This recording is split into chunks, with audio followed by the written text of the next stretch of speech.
Don't download Razer Fintech app before watching this. If you're thinking about downloading the Razer Fintech app, pause for a moment. Most people assume it's only for gaming enthusiasts, but the surprising truth is that Razer Fintech is more of a digital banking and payments platform than a full-fledged investing app. Razer Fintech allows users to store money, make payments, and access basic financial services like prepaid accounts and international transfers. While it has introduced features for investing, such as stock or crypto access in some regions, these offerings are limited in scope and functionality compared to dedicated investment platforms. Many users expect comprehensive portfolio management, but Razer Fintech falls short in providing detailed analytics, trade tracking, or investment guidance. Security is strong, as the app is regulated and uses standard encryption protocols. However, users should be cautious about the investment products themselves. Returns are not guaranteed, and because the app focuses more on digital payments than investing, you won't find sophisticated tools for portfolio diversification or risk assessment.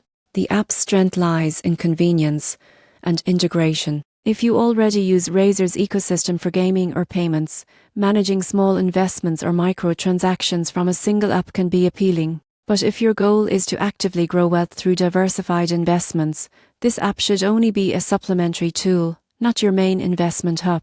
In conclusion, Razer Fintech is ideal for users looking for a hybrid of digital banking and light investment features. It's not a substitute for a full investing platform with comprehensive analytics, asset allocation tools, and portfolio management. Knowing its limits and intended purpose will prevent disappointment and help you use it wisely alongside other investment resources.